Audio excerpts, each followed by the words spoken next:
Teater HAR Parto Sentono, lantai 4, Fakultas Usuluddin UIN Syarif Hidayatullah, Jakarta.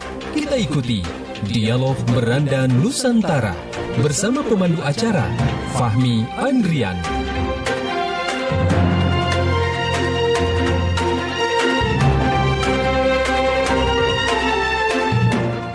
Dan selamat pagi semua teman-teman. Ya, kalau pertanyaan itu mungkin ya, NI teman-teman mungkin tahu ya, kami negara Islam Indonesia yang diproklamirkan mungkin tanggal 7 Agustus 1949 oleh Kartosuwiryo ya pimpinannya. Adakah sebetulnya NI ini? Menurut saya ada, karena saya pernah di dalam hampir 10 tahun. Dan saya tahu banget pergerakannya, dan tahu banget deteksi mana-mana saja kampus yang memang ada itu.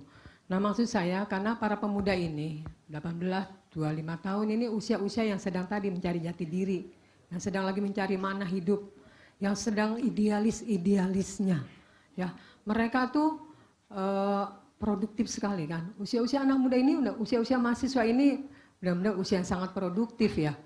Nah mereka sedang mencari makna hidup, sedang mencari jati diri. Mereka apa yang tadi dikatakan oleh Pak Ustadz Sopyan itu benar banget. Mereka ingin tahunya juga, kalau bahasa anak sekarang kepo ya. Keponya tuh tinggi. Nah, adakah? Banyak. Karena saya lihat gerakan NI ini di kampus-kampus itu memang tidak terlihat. Karena tidak ada tanda di keningnya itu NI tidak ada. Tetapi buat kita yang tahu itu, kita bisa untuk mendeteksi itu. Kita punya data-datanya, tapi mungkin ini silent ya. Jadi bahkan udah pernah ada penelitian beberapa kampus yang disinyalir, cuma saya nggak bisa infokan di sini ya, anak-anaknya itu sudah masuk atau banyak yang ikut di NII. Pola-pola mereka biasanya anak-anak yang masuk NII itu dia programnya ada 3, biasanya ada tafsyiriyah, ada tarbiyah, dan ada juga maliyah. Saya pernah punya teman sampai uang semesteran tuh nggak pernah dibayarkan.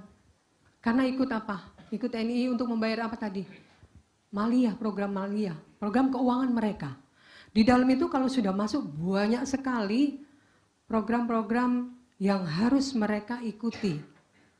Mungkin Pak Ustadz Sopyan tadi arah-arahnya juga mungkin dia pernah. Karena semua biasanya awalnya dari NII. Salafi jihadi juga dari NII. HTI juga NII. Teroris juga NII, ISIS juga NII, itu muaranya biasanya dari NII awalnya. Jadi maksud saya, berpesan kepada mahasiswa hati-hati ikut kajian-kajian yang memang itu tidak jelas, dan biasanya mereka memang bentuk halaqoh, dan mereka itu seperti MLM. Ya, jadi bersel. Mereka itu bersel ngajak satu tanpa identitas. Dan ngajak satu lagi, intinya bersel, karena mereka punya target setiap bulan harus menghijrahkan, istilahnya hijrah. Kalau dalam NI itu hijrah. Ini kamu-kamu semua mahasiswa ataupun para dosen yang belum masuk NI dianggap kafir, mau dianggap kafir. Mereka menganggap kafir. Dan kafir itu kalau tadi udah kafir radikal, baik pemahamannya, boleh, kalau kafir boleh dibunuh, halal dibunuh, darahnya boleh. Nah, jadi brainwashing mereka itu sangat kuat, dan ideologi mereka kalau sudah masuk itu akan tidak mudah untuk langsung begitu saja bisa keluar. Mereka itu nanti ditilawah namanya, diajak. Jadi pola-polanya itu maksud saya sebetulnya punya brosur yang harus disebarkan itu untuk teman-teman bisa mengantisipasi itu. Karena jumlahnya semakin banyak dan cuma memang tidak terlihat gerakannya, gerakan bawah tanah yang tentunya kita harus waspadai itu di kampus-kampus. Ya, jadi mereka itu ada tadi yang saya bilang MLM. Nanti ada tilawah. Tilawah itu apa? Kayak pengajian gitu. Yang materi-materi itu dia pasti menggunakan rububiyah, mulkiyah, uluhiyah. Mereka jadi ada program namanya rukun iman yang dia manifestasikan nanti dalam program-program ke-NI-annya. Dari situ teman-teman ditilawah terus, di brainwash tidak sekali 2 kali. Selama teman-teman belum bisa, Pak Dekan pun mungkin bisa kena. Karena di dalam itu bukan hanya mahasiswa, banyak sekali ilmuwan, akademisi yang dari hasil brainwash tadi mereka bisa untuk dipengaruhi dan bisa masuk ke dalamnya. Iya. Itu. Baik. Nah Bu Yum, menarik ya MLM ya. Kalau MLM itu dibayar ya. Kalau ini dibayar nggak sih? Tidak dibayar. Tidak dibayar ya. Tidak dibayar. Oke. Tapi begini Bu Yum, ketika paham itu mau masuk ke contohlah ke saya gitu ya. Apa yang biasanya mereka tawarkan sampai saya tuh benar-benar bisa inflop gitu ke situ untuk terjun langsung. Apakah dengan hanya kegalauan saya atau memang ketika saya meng-growth pengen tumbuh atau mungkin ketika saya mau inflop itu kan pasti saya juga punya sesuatu gitu yang ditawarkan sama mereka.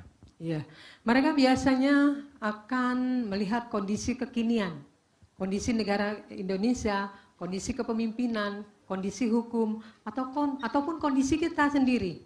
Anak-anak muda ini kan mudah galau ya, mudah galau, mudah cemas, stres, atau apapun itu.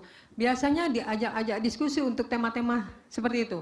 Ketika kita sudah sangat tertarik itu pastikan nanti pasti ada timbul di benak kita rasa ketidaksukaan dengan kondisi itu.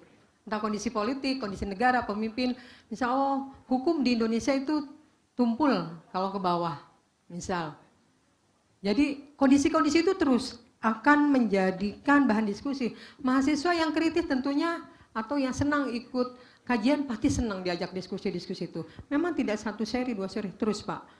Cara membrainwashnya itu benar-benar sampai dia istilahnya tekuk lutut dan pemikirannya itu satu visi untuk bisa masuk ke dalamnya.